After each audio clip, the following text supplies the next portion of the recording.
Hello, I'm Peter Baker reporting to you on behalf of Breaking News Today. Today on Breaking News, the deaths of teenagers continue to rise. Teenagers are left to die alone with no family members as isolation restricts visitors. Have we lost our senses? COVID-19, how dangerous is it? With numbers escalating and death tolls rising, we ask how dangerous is the coronavirus? From headliner concerts to headlines for crisis, military forces work together to help prepare transformation of London ExCeL. Missing as the scientist who discovered the initial outbreak of the COVID-19 disappeared. And keep the Pims on hold. Is Wimbledon to be the next casualty of the coronavirus? Deaths of teenagers continue to rise this morning as the country woke to the news of a 12-year-old girl in Belgium being the latest victim to die from the deadly virus.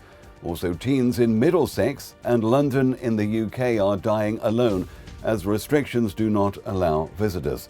Other teen deaths are being reported in Portugal and America. Teenagers are left to die alone with no family members as isolation rules restricts visitors. It has been questioned whether the loss of smell and taste needs to be added to the symptoms checklist. As King's College in London, scientists reveal that these could be the best way to identify whether you have the virus. The government's first emergency hospital will open its doors this week to its first patients. The National Medical Director of NHS England said that it has been incredible to watch the turnaround and transformation of the NHS Nightingale Hospital. Professor Stephen Powers has said he's completely bowled over by the work being done and how the country has pulled together to realise this within 2 weeks. The previous location of many concerts and exhibitions has been transformed into a 4,000 to 5,000 bedded Nightingale Hospital to help aid the pressures faced currently by the NHS. Up to 200 soldiers daily have been working tirelessly on the construction of the hospital near Docklands in London. They've been carrying out tasks from medical planning and logistics to bed building, laying floors, as well as electrical and plumbing installations. Britain is notoriously known to come together in a crisis, with this being no exception. With flights grounded, many airline staff, already first aid trained, have signed up to help and support with the running of the hospitals.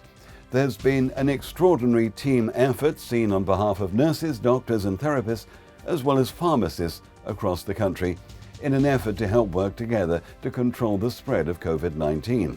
Many soldiers have compared this to the Battle of the Somme in reflection of doing whatever they can to support and to protect their own.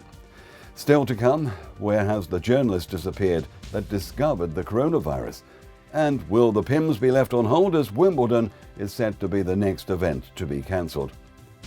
Following France reporting almost 500 deaths in 24 hours yesterday, marking the biggest jump in deaths since the start of the pandemic, how dangerous is COVID-19? 14% of people contracting the COVID-19 coronavirus are being taken to hospital, with 5% requiring intensive care for severe symptoms, including breathing and pneumonia. The majority suffer with nothing more than a cough and may never know they are infected. So far, thousands of people around the world have already recovered from coronavirus. The course of the illness varies from one person to another, but other people's symptoms include headaches, dizziness and confusion, diarrhea, difficulty walking, nausea or vomiting, as well as loss of appetite. The journalist Chen Chuqi, a human rights advocate who was amid the reporting of the coronavirus outbreak, has gone missing. This comes in the light of one of the first Wuhan doctors having disappeared. Dr. Ali Fen reported a horrific account of the initial outbreak. Chinese authorities have previously been criticized for mishandling the information, causing unnecessary panic. This is not the first time Chinese authorities have mishandled whistleblowers. It's expected that over the next couple of days, Wimbledon will be the next casualty of the coronavirus, following the Olympics, Premiership and the 2020 Euros already being affected. Recent weeks have seen the All England Lawn Tennis and Croquet Club questioning whether the event should be called off. It's hoped that the peak of the outbreak will have passed by July, but growing doubts over when UK lockdown restrictions will ease leaves uncertainty over whether players will be able to travel from all over the world with adequate time to prepare for the British summer sporting competition. Well, that's all from Breaking News. I am Peter Baker. Stay safe and be kind.